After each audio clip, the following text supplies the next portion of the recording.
ప్రార్థన చేసుకున్న దేవవాక్యం ద్వారా మాట్లాడమని యేసుక్రీస్తు నామమున అడుగుతున్నాను తండ్రి. ఆమేన్. హల్లెలూయా. హల్లెలూయా. నేను ఈ గుడ్ ఫ్రైడే ఈ థీమ్, మనకి ఈ న్యూ ఇయర్ థీమ్ ఇవన్నీ చెప్పకముందు నేనేం చెప్తున్నా అంటే యోసేపు స్టోరీ చెప్తా ఉన్నాను. ఎంతమంది గుర్తుందో లేదో యోసేపు గురించి చెప్తా ఉన్నాను. సిరీస్ చేస్తూ ఉన్నాను యోసేపు గురించి. 2 అధ్యాయాలు చెప్పినాను. 37th chapter, 39th chapter, 40th chapter, అంటే 2 అధ్యాయాలు అయిపోయినాయి యోసేపు గురించి. ఆ 2 అధ్యాయాలు అయిపోయినాక అక్కడి నుంచి కంటిన్యూ చేయలేదు. కాబట్టి మళ్ళీ ఆ యోసేపు ఆ సిరీస్ని మళ్ళీ కంటిన్యూ చేద్దాం అనుకుంటున్నాను. హల్లెలూయా. ఈరోజు మాత్రం ఏంటంటే ఓన్లీ రీక్యాప్ ఇస్తాను, దాన్ని కంటిన్యూ చేయను. కానీ పాతది ఏమైంది తెలుసుకోవాలి మళ్ళీ ఒకసారి ఆ పాత స్టోరీలలో ఏమైంది అది తెలుసుకుందాము. ఎందుకు ఈ యోసేపు ఈ కథలన్నీ మనం ఎందుకు తెలుసుకోవాలి, పాత నిబంధనల కథలన్నీ ఎందుకు తెలుసుకోవాలి మనము, ఈ మోషే గురించి కానీ ఇవన్నిటి గురించి ఎందుకు తెలుసుకోవాలంటే ఈడ హెబ్రీలకు రాసిన పత్రికల 11వ అధ్యాయంలో మొత్తం ఏముంటుందంటే మోషే ఎట్లా విశ్వాసం పెట్టిండు, యాకోబు ఎట్లా విశ్వాసం పెట్టిండు, అబ్రహాం ఎట్లా విశ్వాసం పెట్టిండు, యూదా ఎట్లా విశ్వాసం పెట్టిండు, ఏలియా ఎట్లా విశ్వాసం పెట్టిండు, ఇట్లా పాత నిబంధనల ప్రతి ఒక్కరి గురించి 11వ అధ్యాయం మొత్తం రాసి ఉంటుంది. సంసోన్ ఎట్లా విశ్వాసం పెట్టిండు, ఎస్తేర్ ఎట్లా విశ్వాసం పెట్టింది, ఈ కథలన్నిటి గురించి హెబ్రీలకు రాసిన 11వ అధ్యాయంలో మొత్తం అందరి గురించి రాస్తాడు. అబ్రహాం విశ్వాసం ఎట్లుండే, నోవా విశ్వాసం ఎట్లుండే, హానోకు విశ్వాసం ఎట్లుండే అని చెప్పి మొత్తం హెబ్రీలకు రాసిన పత్రికల 11వ అధ్యాయం మొత్తం రాసి ఉంటుంది.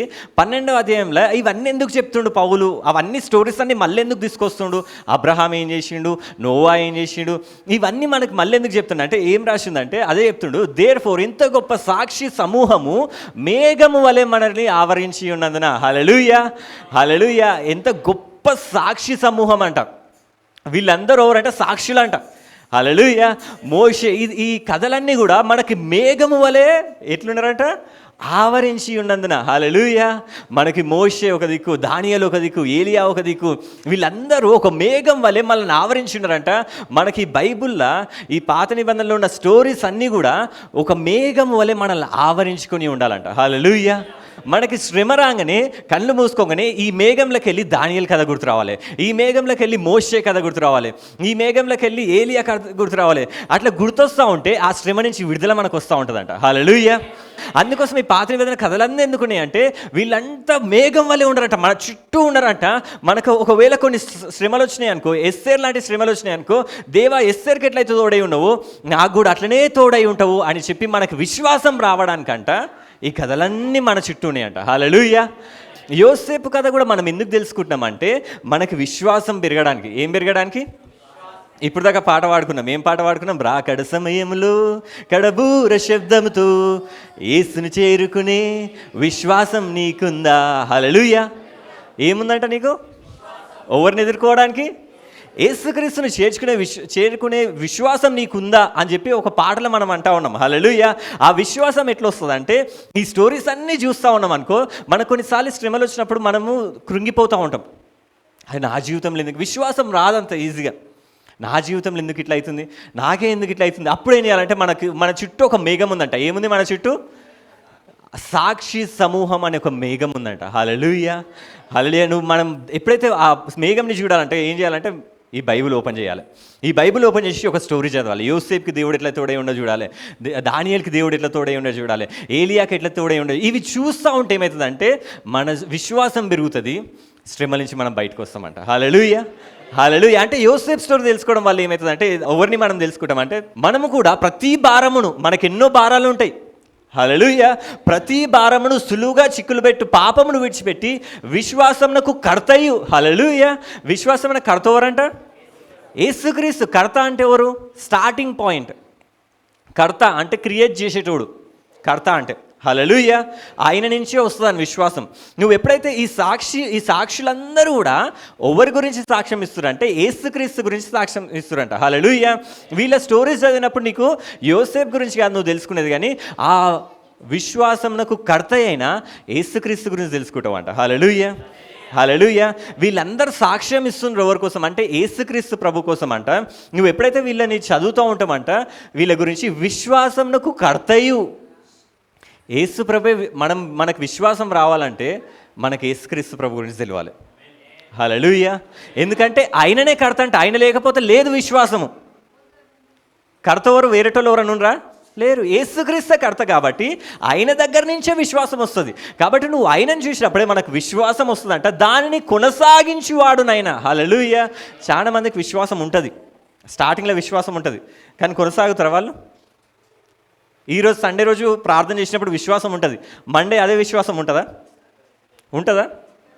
ఈరోజు హల్లెలూయా హల్స్తుతి మహిమా అని ఇంత ఉజ్జీవంతో వాడతారు, మండే ట్యూస్డే వెన్స్డే అదే ఉంటుందా? విశ్వాసం ఏమవుతుంది? కొనసాగుతుందా? హల్లెలూయా హల్లెలూయా. మన విశ్వాసం ఏమవుతుందంటే పోతూ ఉంటుంది. ఒక ఈ సండే చర్చికి వచ్చినప్పుడేమో హై ఉంటుంది, దేవా హల్లెలూయా మహోన్నతుడా దేవా. కొందరైతే ఏడుస్తారు, అది మంచిదే, హల్లెలూయా. వాళ్ళ హృదయంని ఏమంటారు, యేసుప్రభు దగ్గర కుమ్మరిస్తున్నారు, మంచిదే. కానీ తర్వాత మండే రోజు వచ్చినప్పుడు ఏమవుతుందా? హల్లెలూయా ఉంటుందా? హల్లెలూయా.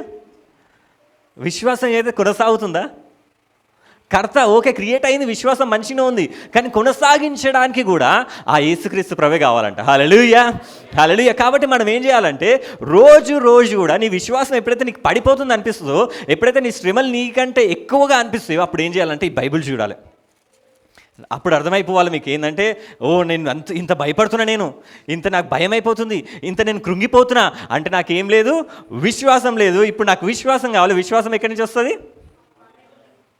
బైబిల్ నుంచి. హల్లెలూయా హల్లెలూయా. ఒక సాక్ష్యం రీసెంట్గానే నిన్ననే నేను ఒక ఆయనే యాండీ అని ఒక ఆయనే, యాండీ నావల్ అడ్లాంగ్ అనే ఒక ఆయన ఏంటంటే ఇండోనేషియన్ ఆయన ఏంటంటే చేపలు పట్టడానికి సముద్రంలోకి వెళ్ళిండంట. చేపలు పట్టడానికి సముద్రంలోకి వెళ్తే ఆ సముద్రం నుంచి అట్లనే వెళ్ళుకుంటే ఒక టీంతో వెళ్ళిండంట. ఆ టీం నుంచి విడిపోయి ఒక అలల ద్వారా ఎట్లనో విడిపోయి ఓషన్ సముద్రంలోకి వెళ్ళిపోయినంట. పెసిఫిక్, మన అతిపెద్ద మహాసముద్రం ఏంటంటే పెసిఫిక్ మహాసముద్రం, చాలా పెద్దది. ఆ సముద్రంలోకి వెళ్ళిపోయినట్ట, మధ్యలోకి వెళ్ళిపోయినంట. ఒక చిన్న ఓడల వెళ్ళిపోయినంట పెసిఫిక్. చేపలు పట్టుకోవడానికి సముద్రంలోకి వెళ్ళి అట్లనే వెళ్ళుకుంటే సముద్రంలోకే వెళ్ళిపోయినంట ఆయన. సముద్రంలో ఏమైనా దొరుకుతాయా? చేపలు దొరుకుతాయి. ఆయన ఏం చేసిందంటే ఆ సముద్రంలోకి వెళ్ళినాయని ఆడేముండదు నిజంగానే, తినడానికి అక్కడ హోటల్స్ రెస్టారెంట్స్ ఏముండవు లోపల. వాళ్ళైతే ఆడికి వెళ్ళాక, ఆ సముద్రంలోకి వెళ్ళాక ఆయనకి అర్థమైంది ఏంటంటే అయిపోయింది ఆయన బతకని. చుట్టూ ఏం కనపడుతుంది? మేము మొన్న బీచ్కి వెళ్ళాం, చెన్నైకి వెళ్ళినప్పుడు కొంచెం ఇట్లా లోపలికి వెళ్ళడానికి మస్తు భయపడుతున్నారు అందరూ. వీళ్ళు ప్రియాంక, అక్కయ్య, బావ వాళ్ళు బీచ్ కొంచెం ఇట్లా దూరం వెళ్ళగానే అమ్మో అని చెప్పి వచ్చేస్తారు. అల్లలు చూడగానే భయపడుతున్నారు వాళ్ళు. నేనన్నా కొంచెం దూరం వెళ్ళిన ఆడివారికి, వాళ్ళు ఏంటంటే ఈడికి కొంచెం ఇట్లా వెళ్తున్నారు, వెనకాలకు వచ్చేస్తూ ఉన్నారు. లోపలికి వెళ్ళినట్టే వెళ్ళి అలలు, వీళ్ళు ముగ్గురు అయితే అలలతోనే వెనకాలకి వెళ్ళిపోయి ఇట్లా కింద పడిపోతున్నారు మొత్తానికి. ఎప్పుడైనా వెళ్ళిరా బీచెస్కి? ఎవరన్నా వెళ్ళిరా? బీచెస్కి వెళ్తే అది మనల్ని వెనకాలకు తీసేస్తుంది, లోపలికి గుంజుతుంది, మళ్ళీ వెనకాల కొడుతూ ఉంటుంది, లోపలికి గుంజుతుంది, వెనకాల కొడుతూ ఉంటుంది. వీళ్ళే వచ్చిర్రు, బాగానే చూసిర్రు, అబ్బా బాగుందని చెప్పి లోపలికి అడుగుపెట్టిర్రు. అలలు చూడగానే నేను రా అని చెప్పి వెనకాల ముగ్గురు వెళ్ళి వెనకాల నిలిచిర్రు. అంటే అలలు చూడగానే ఎవరికైనా భయం అవుతుంది. స్టార్టింగ్లోనే భయం అవుతుంది. ఇంకా ఆయన ఏడికి పోయిందంట, సముద్రం మధ్యంలోకి వెళ్ళిపోయిందంట. ఇంకెంత భయం అవుతుంది ఈయనకి? మస్తు భయం అవుతుంది కదా. ఆయన ఏం చేసినంటే తెలుసా, ఇది నాకు భయం అవుతుంది, చచ్చిపోతా అనిపిస్తుంది, నేనేం చేస్తా అంటే, ఆయన బెస్ట్ ఏంటంటే ఆయన దగ్గర అప్పుడు బైబిల్ ఉందంట. ఏముందంట? బైబిల్ ఉందంట. ఆయన ఏం చేసిందంట, ఆయనకు భయం అయినప్పుడల్లా ప్రార్థన చేసుకున్నట్ట, దేవా నువ్వు ఉన్నావు దేవా, దేవా నాకు నువ్వు తోడై ఉన్నావు దేవా అని చూసినట్ట. బైబిల్ దిగంగానే యోనా స్టోరీ వచ్చిందంట. యోనాని ఎట్లా కాపాడిన దేవుడు? చేప గర్భంలో కాపాడు. సముద్రం మధ్యలోనే కదా, సముద్రం మధ్యలో లేచినప్పుడు యోనాని ఏమైంది? అప్పుడు అనిపించింది, అమ్మా దేవుడు ఉన్నాడు, యోనాని కాపాడిన దేవుడు నన్ను కూడా కాపాడుతానని విశ్వాసం వచ్చిందంట. హల్లెలూయా. ఏం జరుగుతొచ్చింది ఇది? హల్లెలూయా. ఆ యోనా స్టోరీ బైబిల్లో చదవడం ద్వారా ఆయనకు విశ్వాసం వచ్చిన తర్వాత ఇంకోసారి ఏమైందంటే, ఆయన అట్లనే ఉన్నాడంట. ఒక రోజు 2 రోజులు ఉందంట, ఆ చేపలు పట్టుకొని తింటా ఉన్నాడంట, వర్షం నీళ్ళతో బతుకుతుందంట. దేవా నువ్వే ఉన్న దేవా అనుకుంటున్నాడంట. ఒకసారి ఏమైందంటే షార్క్స్ వచ్చినాయంట, సొరచేపలు అనే షిప్ చుట్టూ తిరుగుతూ ఉంటే అప్పుడు మళ్ళీ ఏం చేసినట్ట, ప్రార్థన చేసిన, దేవా నువ్వే నాకు తోడై ఉన్నావు దేవా అని చెప్పి ఓపెన్ చేసినట్ట. దానియేలు వాక్యం గుర్తొచ్చిందంట, సింహాల నుంచే తప్పించినోడు ఈ షార్క్స్ నుంచి నన్ను తప్పించాడు అని చెప్పి, దేవా నువ్వు నన్ను కాపాడుతావు దేవా, నువ్వు రక్షిస్తావు దేవా అని చెప్పి. అట్లనే ఆయనకి బాధ వచ్చిన ప్రతిసారి, చీకటైన ప్రతిసారి, భయమైన ప్రతిసారి, శబ్దం వినిపించిన ప్రతిసారి ఆయన ఏం చేసిందంటే, ఆయన దగ్గర బైబిల్ ఉందంట. ఆ బైబిల్ ఓపెన్ చేసేదంట, ప్రార్థన చేసేదంట, చదివేదంట, ధైర్యం తెచ్చుకునేదంట. హల్లెలూయా హల్లెలూయా. ఆయనకి ఏమైందంటే 49 days అంట. ఎన్ని డేస్? 49 days సముద్రంలోనే ఉండిపోయిందంట అట్లానే. కానీ ఆయన చెప్పింది ఏంటంటే, ఒక్కరోజు కూడా ఆయనే ఏమంటారు, ఇట్లా అయిపోయింది నా బతుకు అనుకోలేదంట. అట్లా అనిపించిన ప్రతిసారి ఏం చేసినంటే బైబిల్ చదివినట్టు. హల్లెలూయా, హల్లెలూయా. అందుకోసం మనం ఎందుకు వస్తాం ఈ సంఘానికి వస్తూ ఉంటాం, ఆదివారం ఎందుకు వస్తాం అంటే మన విశ్వాసం ఆగమాగం అవుతూ ఉంటుంది. సండే బాగుంటుంది, మళ్ళీ మండే కల్లా పోతుంది, వెన్స్డే కల్లా పోతుంది, థర్స్డే కల్లా పోతుంది. మళ్ళీ మనం వచ్చి ఏం చేస్తామంటే విశ్వాసం నాకు కర్తయు కొనసాగించు వాడైన యేసుక్రీస్తు ప్రభు గురించి తెలుసుకుంటాం. హల్లెలూయా. ఆ తెలుసుకున్నప్పుడు ఏమంటే మనకు మళ్ళీ విశ్వాసం వస్తుంది. నా దేవుడు ఎవరు వస్తారో రాని, ఏ శ్రమ వస్తుందో రాని, నేను చూసుకుంటా అని వెళ్తాం. హల్లెలూయా, హల్లెలూయా. మనం ఎవరిని చూడాలి? ఈ బైబిల్ ఉన్న ఆ కథలు చదివినప్పుడు ఆ యేసుక్రీస్తు ప్రభు కనపడతాడు, మనకి విశ్వాసం పెరుగుతుంది మనకి. హల్లెలూయా, హల్లెలూయా. ఆ 49 days తర్వాత ఒక జపాన్ ఓడ, పెద్ద షిప్ అక్కడి నుంచి వెళ్ళుకుంటా ఈయనని చూసిందంట. చూసి ఈయనని రక్షించిందంట. ఆయనని అడిగిరంట, ఇన్ని రోజులు 49 days నువ్వు ఎట్లా ఉన్నావు, ఇంత నీకు ఆత్మబలం ఎక్కడుంది, ఇంత మనోబలం ఎక్కడుంది అంటే, నాకు మనోబలము ఆత్మబలము అన్నీ ఇక్కడనే ఉన్నాయని చెప్పిండట. హల్లెలూయా, హల్లెలూయా. కాబట్టి మన బలం ఎక్కడుంది? మనం ఒక పాట పాడతాం. ఏం పాట పాడతాం?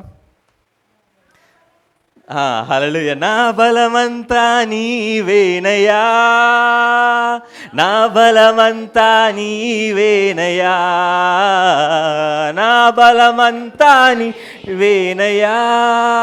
చెప్దామా బలముండోళ్ళ మంతా నీవేనయ్యా. ఆయనకి ఇష్టం అట్లా చెప్తే. నా బలమంతా నీవేనయ్యా, నా బలమంతా నీవేనయ్యా, నా బలమంతా నీవేనయ్యా యేసయ్యా, నా. హల్లెలూయా, హల్లెలూయా. ఎన్ని శ్రమలు వచ్చినా కానీ మన బలం ఉంది, విశ్వాసం ఉంది. హల్లెలూయా. కాబట్టి ఈ స్టోరీస్ చదివినప్పుడు మనం గుర్తుపెట్టుకోవాలి ఏంటంటే, యేసుక్రీస్తు ప్రభు ఉన్నాడు, విశ్వాసం కడత ఆయననే, కొనసాగించేవాడు కూడా ఆయననే. హల్లెలూయా. పాత నిబంధనల భక్తులందరూ కూడా యేసుక్రీస్తు ప్రభునే చూసిర్రు, వాళ్ళకు విశ్వాసం వచ్చింది. హల్లెలూయా. దానియేలు సింహాల బోన్లోకి వెళ్ళేటప్పుడు సింహాలను చూసే ముందు ఫస్ట్ యేసుక్రీస్తు ప్రభుని చూసిండు, విశ్వాసం వచ్చింది, బోన్లోకి వెళ్ళిండు. నీవు కూడా శ్రమను ఎదుర్కొనేటప్పుడు శ్రమనుగా చూడాల్సింది ఫస్ట్ నువ్వు ఎవరిని చూడాలి? యేసుక్రీస్తు ప్రభుని చూడాలి. హల్లెలూయా.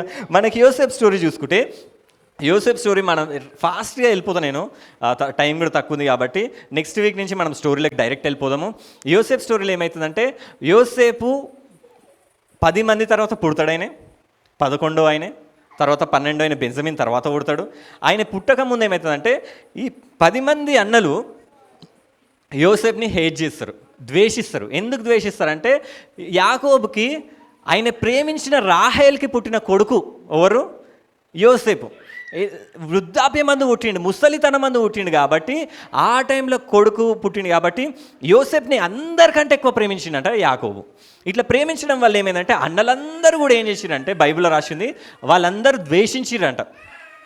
ఒక వర్స్ రాసి ఉంటుంది ఆదికాండంలో 37వ అధ్యాయంలో, ఆయన సహోదరులు తమ తండ్రి అతనిని తను అందరికంటే ఎక్కువగా ప్రేమించట చూసినప్పుడు వారు అతని మీద పగపట్టి అతనిని క్షేమ సమాచారమే అడగలేకపోయిరి. హల్లెలూయా. యోసేపుని ఎంతగానో హేట్ చేసిరంటే, వాళ్ళందరూ ఒకటే దగ్గర ఉంటారు, ఉన్నప్పుడు ఆ యోసేపునంట ఈ అన్నలు ఎంత హేట్ చేసిరంటే, వచ్చి బాగున్నవారా, తిన్నవారా, మంచిగా ఉన్నవా, ఏమైనా ప్రాబ్లమా, ఇట్లా ఒక్క మాట కూడా అడలేదంట. మొహం మీద ఇప్పుడు యోసేపు ముంగటి నుంచి వచ్చిన అనుకో ఇట్లా చూసుకుంటే వెళ్ళిపోయేది, లేకపోతే మొహం కూడా చూడదు. ఏమో అంటారు కదా, అంజాన్ కొడుతుండ అంటారు కదా, అట్లా అంటే చూసి చూడనట్టు. ఎందుకు? యోసేపు అంటే మస్తు కోపం ఈ అన్నలకి. హాయ్ ప్రేజ్ ద లార్డ్ అని కూడా అనలేదంట. ఇది గుర్తుపెట్టుకోవాలి. ఏంటంటే మనలో కూడా కొందరు ఉంటారు, మనకి ఏ కోపం లేకపోయినా కానీ ప్రేజ్ ద లార్డ్ చెప్పడానికి అయితే రాదు. హల్లెలూయా. మనుషులు ఎవరైనా మొహం ముంగట కనపడ్డారు అనుకో ఏం చెప్పాలి? ప్రేజ్ ద లార్డ్ చెప్పాలి. మన ఇంట్లో వచ్చినప్పుడు ఏం చెప్తాం? చుట్టాలు వచ్చినప్పుడు ఏం చెప్తాం? బాగున్నారా అంటాం. హల్లెలూయా. ఇది నేర్చుకోండి. ఎందుకంటే అది నేర్చుకోలేదంటే ఏమనుకుంటారు, ఎవరు మాట్లాడరు అంటే, ద్వేషం ఉన్నోళ్ళు పగున్నోళ్ళు మాత్రమే చెప్పారంట. కొందరు ఏంటంటే వాళ్ళకి చెప్పబుద్ధి కాదు. రోజేం చెప్తాం ప్రేజ్ ద లార్డ్, రోజు మొహమే చూసుకుంటున్నాం, ఇంకేం చెప్తాం ప్రేజ్ ద లార్డ్. వాళ్ళకి చెప్తున్నాం ఏంటంటే దేవుణ్ణి ఆరాధించమని చెప్తున్నాం. నిజంగానే హల్లెలూయా, హల్లెలూయా. ప్రేజ్ ద లార్డ్, ప్రభువుని ఆరాధించు, ప్రభువుని స్తోత్రించి స్తుతి చేయని చెప్తా ఉన్నాం. ఒకరికొకరు కలుసుకున్నప్పుడు ప్రేజ్ ద లార్డ్ చెప్పడం నేర్చుకోండి. ఎందుకంటే అది వాక్యం ఏం చెప్తుందంటే, ద్వేషం ఉన్నోళ్ళే చెప్పారంట. కాబట్టి అందరూ ఏం చెప్పుకోండి, తర్వాత లాస్ట్ సర్వీస్ అయిపోయినా కూడా పక్కన ఉన్న వాళ్ళకి ప్రేజ్ ద లార్డ్ చెప్పేళ్ళండి. ఏం చెప్పేళ్ళండి? ప్రైజ్ ద లార్డ్ చెప్పండి. నేను ఒక సిస్టర్, ఎందుకంటే ఒక సిస్టర్ చూసిన నేను ఒక సిస్టర్ దగ్గరికి వెళ్ళినప్పుడు ఆమె చెప్తుండే ఏమంటుండంటే, ఒక మనిషి సంఘ కాపరి ఆమె చెప్పేది ఏంటంటే, మా సంఘంలో ఎవరి లోపల సైతాన్ ఉందో నాకు తెలిసిపోతుంది అనేది. ఆమె సైతాన్ ఎవరికి పట్టిందో ఆమెకు తెలిసిపోతుంది అంట. నేనన్నా నీకు ఎట్లా తెలుస్తుంది సైతాన్ లోపల ఉండడం కనపడుతుందా నీకు అంటే, కాదు, నాకు ఎవరైతే వచ్చి ప్రైజ్ ద లార్డ్ చెప్పలేదో వాళ్ళ లోపల సైతాన్ ఉన్నట్టే అంట. హల్లెలూయా. ఆమెకు ప్రైజ్ ద లార్డ్ చెప్పలేదు అనుకో, వాళ్ళ లోపల సైతాన్ ఉందని ఫిక్స్ అయిపోతుంది అంట. అప్పటి నుంచి ఆమె ఎప్పుడు కనపడ్డా కానీ దగ్గరికి వెళ్ళి ప్రైజ్ ద లార్డ్ సిస్టర్ అని చెప్పేసి వస్తాను నేను. హల్లెలూయా. ఎందుకంటే నేను చెప్పకుండా వెళ్ళిపోయాను అనుకో, ఆమె ఫిక్స్ అయిపోతుంది బంటి బ్రదర్ లోపల సైతాన్ వచ్చిందని చెప్పి. కాబట్టి వీళ్ళ అన్నలు కూడా ప్రైజ్ ద లార్డ్ కూడా చెప్తలేరంట. బాగున్నవారా తిన్నవారా అని కూడా అడుగుతలేరంట. ఎవరు? ఈ యాకోబు కొడుకులు, యోసేపు అన్నలు. అట్లా అడగకుండా ఉన్నప్పుడు ఏమైందంటే, ఒకసారి ఈ యోసేపు ఇంటికాడ పనిచేస్తాడు, గొర్రెల కాపరి. వీళ్ళందరూ అన్నలు ఏంటంటే పొలం పని చేస్తూ ఉంటారు, పొలంకి వెళ్ళి ఆ వర్క్ చేస్తూ ఉంటారు. ఒకసారి ఏమవుతుందంటే వీళ్ళు అట్లనే వెళ్తారు, మందను మేపడానికి వెళ్తారు, వీరు వేరే మందను మేపడానికి పొలంలోకి వెళ్ళినప్పుడు ఈ యాకోబు ఏం చేస్తారంటే, అరే అన్నలు వెళ్ళిర్రా, అది ఒక 3 రోజుల జర్నీ ఉంటుంది షేకం, బేతెల్ నుంచి షేకం వరకు. అక్కడి వరకు వెళ్ళు, అన్నలు ఎట్లున్నారో వాళ్ళకి ఆహారం ఇచ్చి వాళ్ళ క్షేమ సమాచారం, వాళ్ళు మంచిగా ఉన్నారా లేదా చూసిరా అంటే యోసేపు వెళ్తాడు. యోసేపు వెళ్ళినప్పుడు అక్కడ వాళ్ళ అన్నలు ఉండరు, వాళ్ళు వేరే ప్లేస్లో ఉంటారు. వేరే ప్లేస్కి తెలుసుకొని వేరే ప్లేస్కి వెళ్తాడు. ఎప్పుడైతే వేరే ప్లేస్కి వెళ్తూ ఉంటారో వీళ్ళ అన్నలు చూసి ఫిక్స్ అయ్యారు ఏంటంటే విని చంపేయాలని. దూరం నుంచి చూడంగానే ఫిక్స్ అయిపోయారంట విని చంపేయాలని. ఎందుకు అంటే ఈ యోసేపు ఎట్లాంటి కళలు చెప్పిండంటే, యోసేపుకి కళలు అంటాడు మంచిగా, ఎందుకంటే ఇంట్లోనే ఉంటాడు కాబట్టి మంచిగా అనుకుంటాడు, మంచిగా కళలు వస్తాయి. కాబట్టి ఈయన కళలు వచ్చినాయి. ఏం కళలు అంటే, ఆయన కళ వచ్చిన వాళ్ళు ఏం చేయాలి? ఇప్పుడు శ్రీనివాస్ ఉన్నాడు, అరే శ్రీనివాస్ నాకు కళ వచ్చిందిరా, నేను నిన్ను కొడుతున్నా అని చెప్పి వాడే నన్ను ఎందుకు కొడుతున్నావు అని చెప్పి, వాడు పెద్దోడైతే నా మీద అరే వాడు నన్ను కొట్టిండా, అది కూడా నాకు వచ్చి చెప్తుండా కలగాని అని ఒక కోపం ఉంటుంది వానికి. యోసేపు వాళ్ళ అన్నలకి ఈయనకు వచ్చిన కళ ఏంటంటే, వాళ్ళ అన్నలందరూ వచ్చి ఈయన సాష్టాంగ నమస్కారం చేస్తున్నట్టు కళ వచ్చింది ఈయనకి, యోసేపుకి. అది ఏం చేయాలి? ఈయన మనసులో దాచిపెట్టుకోవాలి కదా. అరే మా అన్నలకు చెప్పిందంటే నన్ను కొడతారు, అయ్యే నీ కాలు మొక్కడం ఏంద్రా అని కొడతారు అని చెప్పి నాకు అనిపించాలి కదా. ఈయన ఏం చేస్తాడు తెలుసా? అన్నలారా ఒక చెప్తా మీకు అంటే, ఎవర్రా నువ్వు పక్కజరి అంటే, అన్నలారా నేను ఒక కలగన్నా అంటే, అయితే నాకేంది, నేను వినను, అన్నలారా దయచేసి వినండి అన్నలారా అంటాడు. హల్లెలూయా. ఏమంటాడు? దయచేసి వినండి. ఎవరన్నా చెప్తారా అట్లా? ఆయన అట్లనే ఒకసారి ఆ వాక్యం చూడండి. అతడు వారిని చూసి నేను కనిన ఈ కళను మీరు దయచేసి వినండి. హల్లెలూయా. అదేమన్నా మంచి కళనా? వాళ్ళు వచ్చి కాలు మోక్తారు అనేది వాళ్ళు ఇంట, లేకపోతే వాళ్ళకి అడుగుతుండు దయచేసి వినండి. హల్లెలూయా, హల్లెలూయా. ఏది నాడు అట్లుంటుంది. ఆయన నమ్మింది ఏంటంటే, మనుషులు ఎవ్వరు కూడా దేవుడిచ్చిన మాటని ఎవ్వరు కూడా నిరర్ధకం చేయలేరండి. హల్లెలూయా. దేవుడు కళ ఇచ్చిండంటే ఆ కళను నెరవేరుస్తాడు కూడా ఆయననే. హల్లెలూయా. ఈ మనుషులు ఎవ్వరు కూడా నన్ను ఏం చేయలేరు అని చెప్పి ఏం చెప్పినంటే, అన్నలారా నా కళ అయినండి, అన్నలారా నా కనినండి, అన్నలారా దయచేసి నా కళ అయినండి అని చెప్పి ఆయన చెప్పిన సరే నీ కళ ఏంది చెప్పు అంటే, మీరందరూ నా కాళ్ళు మొక్కుతురు అన్నాడు. హల్లెలూయా, హల్లెలూయా. ఈ కోపం వస్తుందా రాదా? మస్తు కోపం వచ్చిందట. ఒక్కసారికి నేను వదిలేస్తున్నాం, పో ఇక్కడ నుంచి వెళ్ళిపోయిగా అని అన్నారు. అన్నప్పుడు మళ్ళీ వచ్చిండు, అన్నలారా కళ వచ్చింది అంటాడు మళ్ళీ. అంటే కళ లేదు ఏం లేదు అంటే, మళ్ళీ డాడీ నువ్వు కూడా రా, యాకోబుని పిలుస్తాడు, డాడీ నువ్వు కూడా రా అంటాడు. అందరు వస్తారు. అందరు కలిసినప్పుడు మీ అందరికీ నాకు కళ వచ్చింది చెప్తా అంటే, ఏంద్రా అంటే, దయచేసి వినండి. అది మనకి రైల్వే స్టేషన్లో చెప్తా చూడు, దయచేసి వినండి, దయచేసి వినండి. మనం వినేంత వరకు చెప్తుంది అది. ట్రైన్ నెంబర్ 1, 2, 3 ఇది వస్తుంది అన్నట్టు. అట్లా ఏం చెప్తాడంటే, దయచేసి వినండి, దయచేసి వినండి, మీరందరూ నా కాళ్ళు మొక్కుతుర్రు అన్నాడు. ఎట్లుంటుంది అప్పుడు? వాళ్ళ డాడీ కూడా చెప్పిండు. ఏమని చెప్పిండు? దయచేసి వినండి, దయచేసి వినండి అంటే ఏంది చెప్పు అంటే, మీరందరూ నా కాళ్ళు మొక్కుతుర్రు అన్నాడు. వాళ్ళ డాడీ కూడా కోపం, బాగానే కలలు కంటున్నావు అని నోరు మూసుకొని పో అన్నాడు వాళ్ళ డాడీ కోపం వచ్చింది, తిట్టిండు. కానీ వీళ్ళు అన్నలు ఏం చేసినారంటే, కోపం వచ్చి చంపుదాం అనుకోరు. అట్లా చంపుదాం అనుకున్నప్పుడు ఆ యోసేపు వస్తూ ఉంటే వీళ్ళు ఏం చేస్తారంటే, వీని చంపేసి మనకు తెలియదు, యోసేపు గురించి మనకు తెలియదు అని చెప్పేద్దాం అనుకుంటారు. కానీ రూబేన్ పెద్దన్న ఉంటాడు. ఇంట్లో పెద్దోళ్ళకి నిజంగా ఒక లవ్ ఉంటుంది చిన్నోళ్ళ మీద. ఇంట్లో పెద్దోళ్ళు ఎవరన్నారా? పెద్దోళ్ళు ఇంటికి పెద్ద, వాళ్ళకి నిజంగా చిన్నోళ్ళ మీద వానికి అయితే ఉండదు. సిస్టర్ కూడా పెద్దనే అంట. చిన్నోళ్ళ మీద కొంచెం లవ్ ఉంటుంది. అందరేమో చంపుదామంటే రూబేన్ ఒక్కడు ఏమంటాడు తెలుసా? వాడిని చంపితే మనకేమొస్తుంది? వాడిని ఒక గుంటలో వాడేద్దాం, వాడే చచ్చిపోతాడు. ఆయన రూబేన్ ఏం ప్లాన్ చేస్తాడంటే తర్వాత వెళ్ళి తీసుకొచ్చుకుందాం అనుకుంటాడు. మళ్ళీ రూబేన్ మనిషోడు ఉంటాడు. అట్లయితే ఆ రూబేన్ అనగానే అందరు తీసుకెళ్ళి ఒక గుంటలో వాడేస్తారు యోసేపుని. గుంటలో వాడేసినాక యోసేపు అరుస్తూ ఉంటాడు. వీళ్ళు దూరం వెళ్ళి యోసేపు తెచ్చిన అన్నం తింటూ ఉంటారు. తింటూ ఉంటే అందులో యూదా ఉంటాడు. యూదా కూడా మంచోడే. యూదా ఏం చేస్తాడంటే, మనము వాడిని అక్కడ చనిపోతే మనకేం లాభం వస్తుంది, వాడిని అమ్మేద్దాం, మనకు పైసలు వస్తాయి. అది ఎందుకు అంటాడంటే, యూదా పైసల కోసం అన్నాడు కానీ ఆయన మంచి కోసం అంటాడు. యోసేపు మంచి కోసం, చంపకుండా ఎన్నో ఒక దగ్గర బతుకుంటాడని. అలా అయితే అనగానే వీళ్ళందరూ అనుకుంటారు, అవును పైసలు వస్తాయి కదా, వాడిని చంపితే మనకేమొస్తుంది, ఏం రాదు, తిట్లు తప్ప. కాబట్టి వాడిని వెళ్ళి బతికిద్దామని చెప్పి ఆ గుంట దగ్గరికి వెళ్ళే లోపల అక్కడికి వచ్చే మిద్యానీయులు కొందరు ఏం చేస్తారంటే, ఆయన అరుపులిని యోసేపుని బయటికి తీస్తారు. తీసి ఏం చేస్తారంటే ఇష్మాయేలీయులకు అమ్మేస్తారు. అప్పుడే 20 వెండి నాణాలకి ముందే అమ్మేస్తారు. ఈ యూదాకు వచ్చిన తాటు ముందే కొందరికి వచ్చేస్తుంది. వాళ్ళు ఏం చేస్తారంటే తీస్తారు, ఆయనని తీసి ఇష్మాయేలీయులకు అమ్మేస్తారు. అమ్మేసినప్పుడు యూదా వచ్చి చూస్తాడు. చూసేవారికి ఆ గుంటలు ఉంటాడు ఆయన. యోసేపు ఇప్పుడు లేడు. వారికి బట్టలు చింపేసుకోండి అంట. ఆయన బైబిల్లో రాసింది. ఆయన బట్టలు చింపేసుకొని, అయ్యో నా తమ్ముడా చనిపోయినావా అని చెప్పి ఏడుసుకుంటా వాళ్ళ దండలకి వెళ్ళి చెప్తే వాళ్ళు చెప్తారు, ముందు మనకున్న ఐడియా ఉందిగా, నాకేం తెలియదు. ఈయన యోసేపు రాగానే ఫస్ట్ ఏం చేస్తారంటే ఆయన బట్టలు తీసేసి కొడతారు ఆయనను. ఇగో మనకు ఆ బట్టలు ఉన్నాయి, ఆ బట్టల మీద రక్తం చల్లుదాం అని చెప్పి ఒక మేకను కోసి రక్తం చల్లి వాళ్ళ డాడీకి వెళ్ళి చూపెడతాడు. ఓ డాడీ, నీ ప్రియ కుమారుడు, నీ ముద్దుల కుమారుడు చచ్చిపోయిండు అనగానే యాకోబంట ఎన్నో దినాలు ఏడ్చిండంట. ఎన్నో దినాలు. కానీ నిజంగా చనిపోయిండు యోసేపు. ఎక్కడికి వెళ్ళిన ఆయన? పోతీఫర్ దగ్గరికి వెళ్తాడు. ఇష్మాయేలీలు ఏం చేస్తారంటే పోతీఫర్కి అమ్మేస్తాడు. ఐగుప్తు రాజు కింద పనిచేసే పోతీఫర్కి అమ్మేసినాక బైబిల్లో రాసి ఉంటుంది, ఏమని రాసి ఉంటుంది అంటే, యోసేపు ఎక్కడైతే ఫస్ట్ గుంటలు పడ్డాడు, తర్వాత పోతీఫర్ దగ్గర బానిసలాగా వెళ్ళిపోయాడు. తర్వాత మనం చూస్తే ఆ బానిస నుంచి ఎక్కడికి వెళ్తాడంటే ఆయనకు ప్రమోషన్స్ రావు, డిమోషన్స్ అంటారు. ఒక్కొక్క స్టెప్ దిగుతూ ఉంటాడు, ఒక్కొక్క మెట్టు దిగుతూ ఉంటాడు.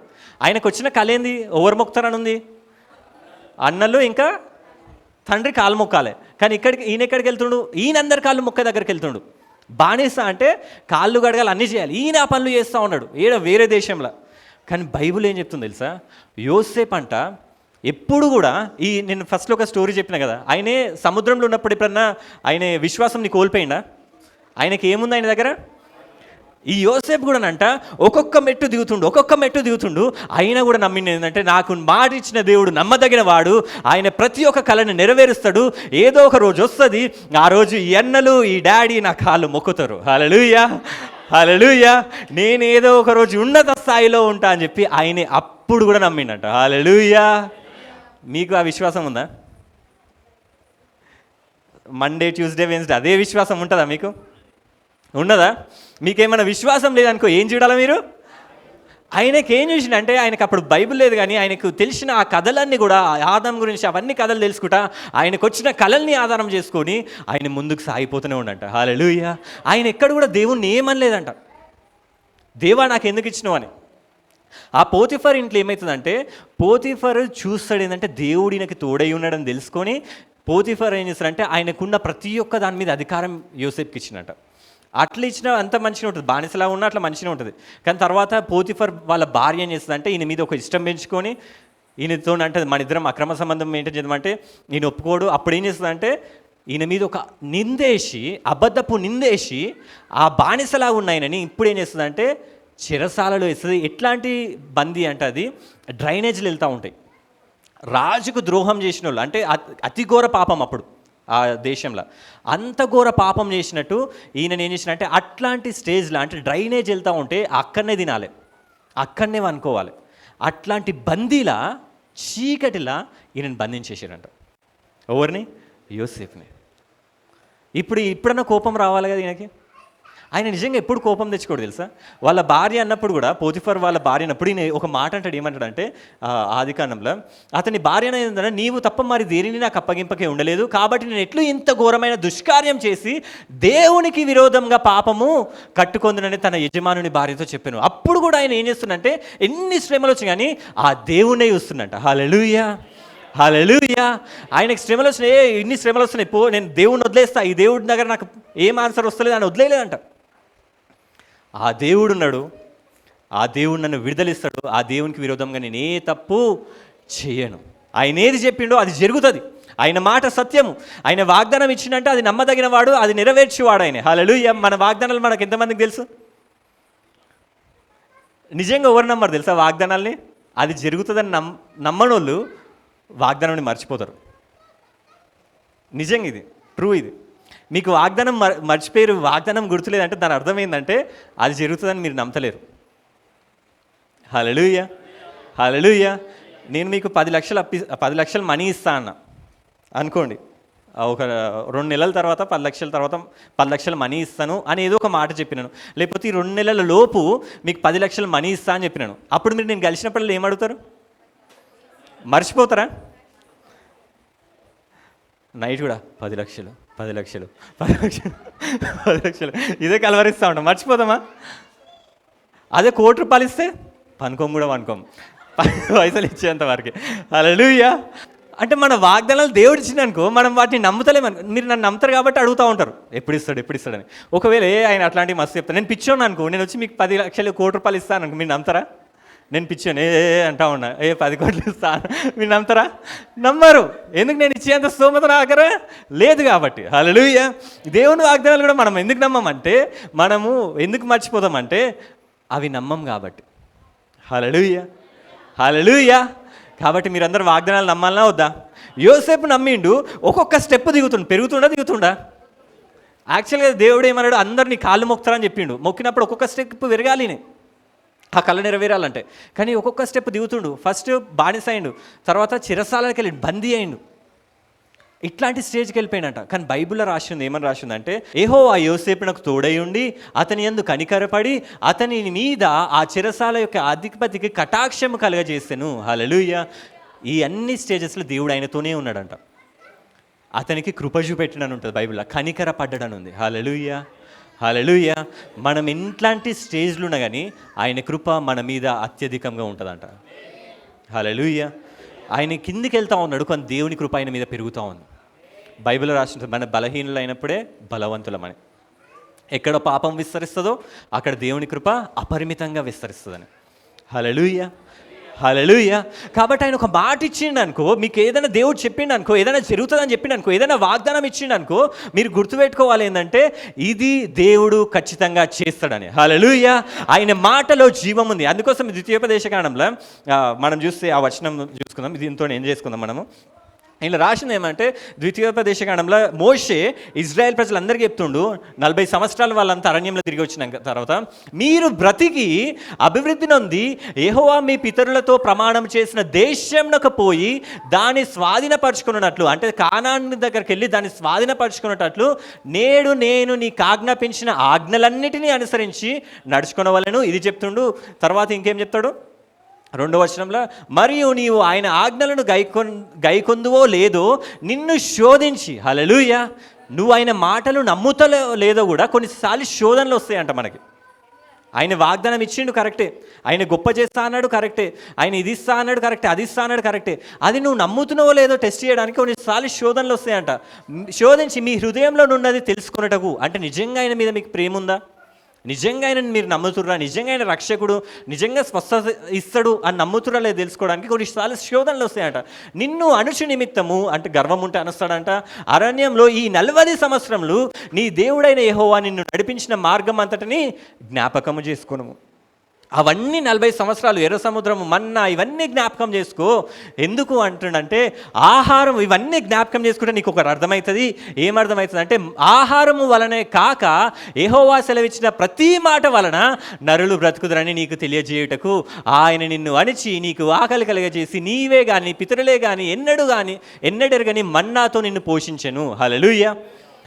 దేవుడంట ఇజ్రాయెల్ ప్రజలకి మన్నా ఎందుకు ఇచ్చినట్టు తెలుసా? అరణ్యంలో ఆకలి వాళ్ళకి కలగజేసినట్టు, కావాల్సుకునే ఆకలి కలగజేసినట్టు దేవుడు వాళ్ళకి. ఒక టైం ఏం చేసిండంటే ఫుడ్ ఇవ్వలేదంట, కరెక్ట్ టైంకి అన్నం పెట్టేటోడు దేవుడు, ఏదో ఒకటి ప్రొవైడ్ చేస్తాడు. ఒక టైం ఏం చేసిందంటే ఒక పూట అన్నం కట్ చేసాడు. అప్పుడు ఏం చేసిర్రు ఈ ఇజ్రాయెల్ ప్రజలు? అయ్యో ఎందుకు తీసుకొచ్చినాం, ఎందుకు బతికినాం, ఎందుకు వచ్చినాం, ఐగుప్తుల్లే మంచిగా ఉంటుండే కదా, ఆ గంజి తాగుకుంటే ఉంటుండే కదా అని దేవుని తిట్టిరంట. దేవుడు ఒకటి వాళ్ళకి తెలియజేయడానికి తీసుకొచ్చిండు. ఎందుకంటే ఒకసారి నువ్వు దేవుని మాట విని ఐగుప్తుల నుంచి బయటకు వచ్చినావు అంటే గుర్తుపెట్టుకోవాలి ఏంటంటే నువ్వు ఆహారంతో బతకవిగా, ఆయన మాట నువ్వు వింటున్నావంటే ఆయన మాట ద్వారానే బతుకుతావు. హల్లెలూయా. బైబిల్ అది యేసుప్రభు దగ్గర శోధన వచ్చినప్పుడు కూడా ఆయన కూడా యేసుప్రభు అరణ్యంలో ఉంటాడు. ఆయన కూడా ఆకలి అవుతుంది. ఒకసారి ఆకలి అయినప్పుడు సైతాన్ వచ్చి ఆయన శోధిస్తుంది, ఈ రాళ్ళని రొట్టెలుగా మార్చుకో. ఓవర్ మాటిన ఇప్పుడు యేసుప్రభు రాళ్ళని రొట్టెలుగా మార్చిండు అనుకో, ఓవర్ మాటినట్టు అవుతుంది. సైతాన్ ఏం చేస్తుందంటే నా మాట, ఆదం అదే పాపం చేసిండు. ఆదం అవ్వలు దేవుని మాట కాకుండా సైతాన్ మాట విన్నారు. దేవుని మాట విన్నారనుకో అది జీవం అంట. మనిషి రొట్టెకి అవసరం లేదంట మనిషికి బతకడానికి. మనం బతకడానికి నిజంగా రొట్టెలు అవసరం లేదంట. యేసుప్రభు అంటాడు, నువ్వు ఒక్కసారి దేవుని మాటని, దేవుడు ఇది నాకు చేస్తాడు అని చెప్పి ఆయన మాట విని నువ్వు వెళ్తున్నావు అనుకో, దేవుడు ఎట్లనో అట్లా నీకు ఆహారం కలగజేస్తాడంట. హల్లెలూయా. ఆకాశం నుంచి ఆహారం వస్తుంది ఎక్కడన్నా? మనకు ఆహారం అంతా ఎక్కడి నుంచి వస్తుంది? భూమి నుంచి వస్తుంది. ఆకాశం నుంచి యాపిల్ పడడం చూసిరు ఎప్పుడన్నా? భూమి నుంచి ఉన్న చెట్టు వల్లనే వస్తుంది. ఆకాశం నుంచి బియ్యం వస్తాయి, ఏమైనా పడతాయా? ఎక్కడి నుంచి వస్తాయి? అన్నీ భూమి నుంచి వస్తాయి. కానీ దేవుడు మొదటిసారి ఒక సూచక్రియ చేసింది ఏంటంటే, ఇప్పుడు నుంచి నువ్వు భూమి మీద చూడొద్దు, ఆకాశం తట్టు చూడు, ఆకాశం నుంచి మన్నా నీ కోసం వస్తుందంట. హల్లెలూయా. హల్లెలూయా. నువ్వు దేవుని మాటిని ఎప్పుడైతే నువ్వు వెళ్తూ ఉంటావో నీకు వచ్చే ఛాన్సెస్ నుంచి, వచ్చే సోర్సెస్ నుంచి, లేకపోతే వచ్చే అవకాశాల నుంచి రాదంట, కానీ ఆన్సరు పైనుంచి వస్తుందంట కొన్నిసార్లు. హల్లెలూయా. హల్లెలూయా. అందుకోసమే మోషే చెప్తుండే ఈ మాట. ఫస్ట్ యేసుప్రభు కంటే ముందు మోషే చెప్పిండు, మనిషి రొట్టె వలన కాదు కానీ దేవుని నోట నుండి వచ్చు ప్రతి మాట వలన. హల్లెలూయా. హల్లెలూయా. నువ్వు ఒకసారి యేసుక్రీస్తు ప్రభుని నమ్ముకున్నావు అంటే గుర్తుపెట్టుకోవాలి ఏంటంటే, మనము ఆయన ద్వారానే జీవిస్తాం. మనకి ఇంకెక్కడి నుంచి జీవము రాదు, ఆయన ద్వారానే బతుకుతాం మనం. అంతే, ఇది ఫిక్స్ అయిపోవాలి. ఒకసారి ఆయన నమ్ముకున్నామంటే, ఆయన ఒక మాట ఇచ్చిందంటే, దేవా ఇది నాకు ఇచ్చినావు, ఏ శ్రమైనా, ఎన్ని శ్రమలు వచ్చినా, ఎన్ని ఇబ్బందులు వచ్చినా, ఇక్కట్లు వచ్చినా కానీ మాట ఇచ్చిన వాడవు, నమ్మదగిన వాడవు నువ్వు. కాబట్టి అది ఆ ఆశీర్వాదము నువ్వే నెరవేర్చు వాడవు. హల్లెలూయా. ఆ జవాబు కూడా నువ్వే ఇస్తావని చెప్పి ఆయన నమ్మాలి మనం. హల్లెలూయా. హల్లెలూయా. మనం రొట్టె వలన బతకాలా, దేవుని నోట నుండి వచ్చి ప్రతి మాట వల్ల బ్రతకాలా? మొన్న రేషన్ షాప్కి వెళ్ళినా, నిన్ననే రేషన్ షాప్కి వెళ్తే పెద్ద లైన్ ఉంది. అమ్మ ఇంత పెద్ద లైన్లో నేను జాయిన్ అవ్వాలా అని చెప్పి, సరే ఎండ కొడుతుంది మధ్యాహ్నం, ఇంత పెద్ద లైన్లో సరే జాయిన్ అయ్యాంలే ఎండ కొట్టినా అని చెప్పి అనుకున్నా. ఆడికి వెళ్తే లేదు అంటారు. ఏమైంది అంటే, మేము పొద్దున్న 4 గంటలకు వచ్చినామంటారు వాళ్ళు. వాళ్ళు ఎన్ని గంటలకు వచ్చినారంట? 4 గంటలకు వచ్చి టోకెన్స్ తీసుకున్నారంట. 7 గంటలకు ఇచ్చే టోకెన్స్కి ఎవరన్నా రేషన్ షాప్కి వెళ్ళేటోళ్ళు ఉంటే నేను చెప్తున్నా, గుర్తుపెట్టుకోండి. హల్లెలూయా. 7 గంటలకు టోకెన్స్ ఇస్తున్నారంట. ఆ టోకెన్స్ కోసం 4 గంటల నుంచి నిల్చురంట. నన్ను 4 గంటలకు రా అన్నారు రేపు. నేను అనుకున్నా, ఆ ఆహారం రేషన్ బియ్యం కోసము మనుషులు ఎప్పటి నుంచి వెయిట్ చేస్తారు? మీరు ఎప్పుడన్నా అట్లా వెయిట్ చేసిరా? ఆదివారం కోసం ఎప్పుడన్నా 4 గంటలకు వచ్చి కూర్చురా సర్వీస్లో? పొద్దున్న 4 గంటలకు వచ్చి కూర్చురా ఇక్కడ? హల్లెలూయా. అది జీవమా, ఇది జీవమా? బైబిల్ ఏం చెప్తుంది? మనిషి రొట్టె వలన, ఆ రేషన్ బియ్యం వల్ల బతుకుతాడా? అప్పుడు రొట్టె తినేది కాబట్టి రొట్టె ఉంది, ఇప్పుడు మనం బియ్యం తింటాం కాబట్టి బియ్యం అని రాసుకున్నాడా? మనిషి అన్నం వల్ల బతుకుతామా? చెప్పండి, ఎవరి మాట వల్ల? హల్లెలూయా. అట్లా లైన్ కట్టినట్టు మనం కూడా లైన్ కట్టును గాక. దేవుని సన్నిధిలో ప్రార్థన, దేవా నీ మాట సెలవి, దేవా నీ మాట చాలయ్యా, నీ చూపు చాలయ్యా, నీ తోడు చాలయ్యా, నీ ఉంటే నాకు చాలు యేసయ్యా, నీ వెంటే నేను ఉంటానేసయ్యా. సరిపోతుంది ఆయన ఉంటే? నీ ఉంటే నాకు సరిపోతుందా? ఆయన మాట చాలా? రేషన్ బియ్యం అవసరమా? హల్లెలూయా. హల్లెలూయా. నువ్వు ఆయన మాట నువ్వు రేషన్ బియ్యం వస్తాయి మనకి. హల్లెలూయా. మనం తెచ్చుకుంటాం. అన్ని దేవుడు సమకూరుస్తాడు. ఏలియాకు ఒక రోజు ఎట్లా సమకూర్చిండు దేవుడు? ఆహారం అయితే, ఆయనకి ఆకలి అయితే కాకులు వచ్చినాయంట. కాకులు వచ్చి మాంసం, ఇది అసలు జరగదు. కాకులు ఎప్పుడైనా మాంసం వేస్తే పక్కన వాళ్ళకి అదే తింటుంది. దాని నోట్లు ఉందంటే చెప్పండి శ్రీమంట. దేవుడు దాన్ని అట్లా నడిపించిండు. హల్లెలూయా. సూపర్ న్యాచురల్గా నడిపించిండు. హల్లెలూయా. నువ్వు ఆయన మాట విన్నప్పుడు నీకు కూడా అట్లా సూపర్ న్యాచురల్ కార్యాలు జరుగును గాక.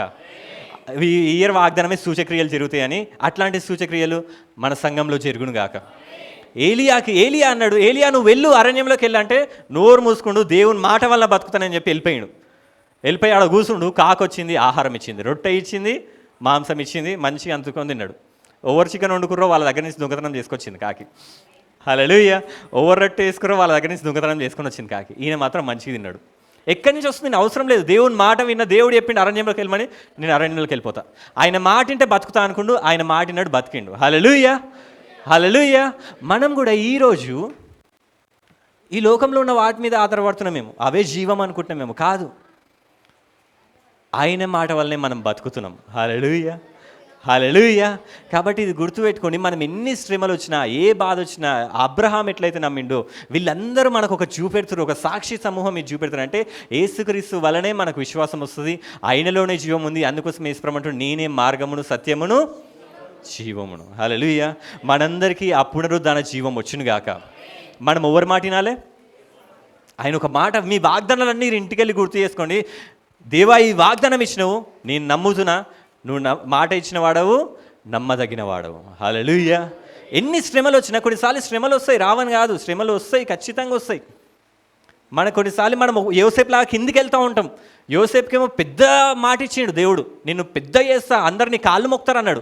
కానీ యోసేపు ఏమో కిందికి వెళ్తూ ఉన్నాడు, డ్రైనేజ్లోకి వెళ్ళిపోయాడు, ఆయన పెంట కుప్పలోకి వెళ్ళిపోయాడు ఆయన. కానీ ఆయన అనుకుంటే ఏంటంటే, దేవుడు మాట ఇచ్చిండు, ఆయన నెరవేరుస్తాడని. హల్లెలూయా, హల్లెలూయా. ఆయన పిలుచుకుండంటే, ఆయన విశ్వాసంతో రమ్మన్నాడంటే, మన విశ్వాసం అదే రీతిగా ఉండాలి. కాబట్టి ఎన్నో సాక్ష్యాలు, సామాన్య కానీ ఎంతోమంది పాస్టర్స్ కూడా, వాళ్ళు ఎప్పుడైతే దేవుని పిలుపు విని బయటకు వచ్చిర్రో, యేసుక్రీస్తు నమ్ముకుని ఎన్నో సాక్ష్యాలు ఇట్లాంటి కొన్ని సాక్ష్యాలు ఎంత అద్భుతంగా ఉంటాయంటే, వాళ్ళు దేవుని మాట వింటారు, ఇని యేసుక్రీస్తు నమ్ముకుంటారు. వాళ్ళు అప్పుడు ఏం చేస్తారంటే, వాళ్ళ ఇంట్లో అన్ని సామానంతా బయట పడేసి డోర్స్ వేసేస్తారు. నువ్వు యేసుక్రీస్తుని వదిలేస్తే ఇంట్లోకి రా, లేకపోతే వెళ్ళిపో బయటికి అంటే, వాళ్ళు ఆ సామానంతా తీసుకొని వాళ్ళ చుట్టాల దగ్గరికి వెళ్ళిరంట. చుట్టాలు కూడా డోర్స్ క్లోజ్ చేసిరంట. ఫ్రెండ్స్ దగ్గరికి వెళ్ళిరంట, ఫ్రెండ్స్ డోర్స్ క్లోజ్ చేసిరంట, రానియలేదంట. ఒక సాక్ష్యం, ఒక పాస్టర్ అట్లనే ఎవ్వరు రానియకపోతే, ఆయన దేవుడు అన్నాడంట, నేను బతికిస్తాను, నేను నడిపిస్తాను, నువ్వు వెళ్ళు అంటే వెళ్ళిండంట. ఒక రైల్వే స్టేషన్లో ఉన్నాడంట, వాళ్ళ భార్యతోని పిల్లలతోని. రైల్వే స్టేషన్లో ఏం లేదంట, ఆయనకు తినడానికి లేదు, ఏం లేదు. ఆయనకు ఒక పెట్టె ఉందంట, ఇంట్లో ఎలుగొట్టిన ఒక పెట్టె వేసుకొని రైల్వే స్టేషన్లో ఉండి ప్రార్థన చేస్తూ ఉన్నాడట. ప్రార్థన చేస్తున్నట్టు ఆకలి అవుతూ ఉందట, పిల్లలు ఏడుస్తూ ఉన్నారంట. దేవుడు అయితే మాట ఇచ్చిండు, ఏమని మాట ఇచ్చిండు? నువ్వు రా, బయటికి రా అని మాట ఇచ్చిండు. బయటికి వచ్చిండు, నన్ను నమ్ముకుంటే నేను రక్షిస్తా అన్నాడు. ఆడు ఏడుస్తూ ఉన్నాడంట అక్కడ ఉండి. ఆ రైల్వే స్టేషన్ నుండి, ఇది నిజంగా జరిగింది ఆంధ్రాలో, రైల్వే స్టేషన్ నుండి ఏడుస్తూ ఉన్నాడు. ఏడుస్తూ ఉంటే కొందరు వచ్చి ఆయన బిచ్చగాడు అనుకొని పైసలు వేసి వెళ్ళిపోయారంట. సరే ఇట్లన్నా వస్తున్నాయి కదా అని చెప్పి అట్లా పైసలు వేస్తూ ఉంటే, బిచ్చగాడిలాగా అట్లనే ఉండి ఆ రైల్వే స్టేషన్ నుండి అట్లనే పైసలు వస్తూ ఉంటే, ఆ పైసలతోని వచ్చిన బన్న మీద తీసుకొని పిల్లలకి ఇచ్చిండంట. అట్లాంటి స్టేజ్లో కూడా ఆయన నమ్మిండి ఏంటంటే, నా దేవుడు మాట ఇచ్చిండు, ఆయన నమ్ముకున్న వాళ్ళని ఎన్నడైనా విడివడు, ఎడపాయడు. సింహం పిల్లలన్న ఆకలితో ఉంటేమో కానీ, నా పిల్లలు నన్ను నమ్ముకున్న నీతిమంతులు ఆకలితో ఉండరు అని వాక్యం ఉంది. అదే నమ్మిండంట. దేవుడు నాకుండు అన్నట్ట. ఒక రోజు మాత్రం 3 రోజులు అట్టనే ఉన్నాడంట. 3వ రోజు వాళ్ళ భార్య అన్నదంట, ఎందుకు ఈ దేవుని నమ్ముకున్నాం మనము? ఇంట్లో మంచిగా తింటుండే కదా, పిల్లల గతి ఏమైంది చూడు, మన గతి ఏమైంది చూడు. మన ఊర్లోనే, మన రైల్వే స్టేషన్లోనే మనం అడుకునేటోళ్ళలాగా తయారైనాం. ఎందుకు యేసుక్రీస్తు ప్రభు ఇట్లా చేస్తుండు అన్నప్పుడు ఆయన ఏం చేసిందంట, మస్తు బాధపడ్డాడంట. అప్పటి వరకు అలాతో ప్రార్థన చేసుకునేటోడు ఒక దగ్గరికి వెళ్ళి ఒక దగ్గర కూర్చొని మోకాల మీద ఉండి ఏడుస్తూనే ఉండంట. దేవా, నీ మాట నమ్మొచ్చిన దేవా, నా భార్య నమ్మతలేదు నేను, కానీ నేను నమ్ముతున్న దేవా, ఎవ్వరేమన్నా కానీ నిన్ను మాత్రం నేను వదలను. ఈ రైల్వే స్టేషన్లో చనిపోయినా కానీ నిన్ను మాత్రం నేను వదలను. నీ మాట ఇచ్చిన వాడివి, నమ్మదగిన వాడవు. యోసేపుకి తోడై ఉన్న దేవుడు, మోషేకి తోడై ఉన్న దేవుడు, నాకు కూడా నువ్వే తోడై ఉన్నావు, నువ్వు నాకు చాలు దేవా అని చెప్పి ఆయన ఏడుస్తూ ఉంటే ఒక అతను వచ్చిందంట. వచ్చి పేరు పెట్టి పిలిచిందంట. ఆయన పేరు ఏదో ఉంది, ఆ పేరు మర్చిపోయాను. ఆయన పేరు పిలిచి, ఇక్కడ ఈయన ఎక్కడుంటాడు అని చెప్పి ఆ రైల్వే స్టేషన్ అంతా ఎత్తుకుంటూ వస్తున్నట్ట. కరెక్ట్ వీళ్ళ భార్య పిల్లల దగ్గరకు వచ్చినట్టు వచ్చి, ఆయన పేరు ఏదో ఉంది, హనుమంతరావు సంథింగ్ ఏదో ఉండే. ఆయనను పిలిచి, ఈయన ఎక్కడున్నాడు అంటే, అక్కడ ఉండు అనగానే ఆయన వచ్చిందంట. వచ్చి, ఏం కావాలయ్యా మీకు, ఏం కావాలంటే మంచి రెడీ అయ్యింట. బ్రిటిష్ ఆయన, అప్పుడు స్వాతంత్రం ఆ టైంలో మనకి. ఆ బ్రిటిష్ ఆయన వచ్చిందంట. వచ్చి ఈయనతో మాట్లాడుతున్నాడంట. నాకు దేవుడు 3 రోజుల నుంచి కలలో ఒకటే మాట మాట్లాడుతుండు, ఏంటంటే రైల్వే స్టేషన్కి వెళ్ళు, ఆడొక అతను ఉన్నాడు, అతను నువ్వు చేర్చుకో. రైల్వే స్టేషన్లోకి వెళ్ళు, అతనున్నాడు, ఆయన పేరు చెప్తున్నట్ట దేవుడు, అతను నువ్వు తీసుకొచ్చుకో. ఆయనను తీసుకొచ్చినంటే 3 రోజుల నుంచి దేవుడు అరే ఏదోలే అనుకుంటున్నంట. కానీ 3 రోజుల నుంచి అదే మాట్లాడుతూ ఉంటే 3 రోజులు వేసిందంట. వచ్చిందంట. ఆయన నువ్వేనా అంటే, అవును నేనే అన్నాడంట. అనగానే దేవుడు నాకు 3 రోజుల నుంచి చెప్తా ఉన్నాడు, నేను చేర్చుకోమని, నువ్వు రా మా ఇంటికి అన్నాడంట. హల్లెలూయా, హల్లెలూయా. ఆయన పెద్ద పోస్టులు ఉండే బ్రిటిష్ ఆయన అంట. ఆయన ఇంటికి వెళ్ళాక ఈయన కోసం ఒక పెద్ద బిల్డింగ్ పెట్టిండంట. ఈయన కోసం ఈయన ఎవరైతే పాస్టర్ ఉండో ఈయన కోసం ఒక బిల్డింగ్ కట్టిండంట, ఒక చర్చి కట్టిండంట. నీ సేవ నువ్వు చేసుకో, నీకేం కావాలన్నా కానీ నాకు బ్రిటిష్ నుంచి ఏమైతే వస్తాయో అవన్నీ నీకు ఇస్తానడంట. హల్లెలూయా. మంచి మంచి డ్రెస్సులు, మంచి మంచి స్వెటర్లు. మేము హాస్టల్లో ఉన్నప్పుడు అమెరికాలో వచ్చి మాకు బట్టలు ఇచ్చేది. ఆ బట్టల కోసము మేము సంవత్సరం అంతా వెయిట్ చేసేది. అంత మంచి బట్టలు ఉంటుండేవాళ్ళు, అమెరికా బట్టలు అవన్నీ. హల్లెలూయా. ఈయనకు రోజు బ్రిటిష్ ఫుడ్డే, రోజు బ్రిటిష్ బట్టలే. ఆ 3 రోజుల తర్వాత ఆయన సాక్ష్యంలో ఆయన చెప్పింది ఏంటంటే, ఒక్కరోజు కూడా ఆయన తిండి గురించి ఆలోచించలేదంట, ఏ పని చేయలేదంట, దేవుని సేవ ఒకటే చేస్తుండంట. అన్నం వచ్చేదంట, బట్టలు వచ్చేదంట. హల్లెలూయా. ఉండడానికి మంచిగా ఇల్లు, ఆయన ఏసీ రూమ్లు ఉండంట. ఈ బ్రిటిష్ ఈయనకు కూడా ఏసీ రూమ్ ఇచ్చిందంట. హల్లెలూయా, హల్లెలూయా. నమ్మదగిన వాడు ఎవరు? మాట ఇచ్చిండు ఎల్లుమని. ఆ రైల్వే స్టేషన్లో ఉన్నప్పుడు ఆ 3 రోజులు ఆ బ్రిటిష్ ఆయనని సిద్ధపరుస్తూ ఉన్నాడు. నువ్వు వెళ్ళు. కాకి ఓవరా కాకి ఆ బ్రిటిష్ ఆయనే. హల్లెలూయా. వాళ్ళని తెల్లోళ్ళు అంటాం కానీ దేవుడు నల్ల కాకిలాగా వాడుకునే వాళ్ళని. హల్లెలూయా, హల్లెలూయా. ఆ కాకి వచ్చింది, ఈయనని తీసుకుపోయింది. ఆయన ఎన్నో ప్రాంతాలకు తిరిగి తర్వాత సేవ చేసి. హల్లెలూయా. నువ్వు ఏం నమ్ముతున్నావు ఇప్పుడు? ఆయన మాట వల్ల జీవిస్తావని నమ్ముతున్నావా, లేకపోతే నేను కష్టపడుతున్నా కాబట్టి నా కండల వల్ల బతుకుతున్నా అనుకుంటున్నావా? హల్లెలూయా, హల్లెలూయా. ఆయన మాట ఇచ్చిండంటే ఆయన నమ్మదగిన వాడు. మీ అందరి జీవితంలో అది నెరవేర్చును గాక. ఈ సంవత్సరం దేవుడు మాట ఇచ్చిండు, మహిమతో నీ సంఘంని నింపుతా అని. మీరందరూ ఆయన మహిమను చూచును గాక. దేవుడు సూచక్రియలు చేస్తానని వాగ్దానం ఇచ్చిండు మన సంఘానికి. మీ జీవితాలల్లా సూచక్రియలు ఎట్లయితే మోషే జీవితంలో జరిగినాయో, ఎట్లయితే ఈ పాస్టర్ జీవితంలో జరిగినో అట్లాంటి సూచక్రియలు జరుగును గాక. హల్లెలూయా. విశ్వాసం ఉందా? విశ్వాసం లేకపోతే మీరు ఏం చేయండి? వాక్యాలు వింటా ఉండండి, సామాన్య వాక్యాలు వింటా ఉండండి. అప్పుడప్పుడు వీలైతే నా వాక్యాలు కూడా వింటా ఉండండి. హల్లెలూయా, హల్లెలూయా. విశ్వాసం పెంచుకుంటా ఉండండి. దేవుడు మీ అందరినీ దీవించును గాక. యోసేపుని వర్ధిల్ల చేసినట్టు మీ అందరినీ కూడా వర్ధిల్ల చేయను గాక.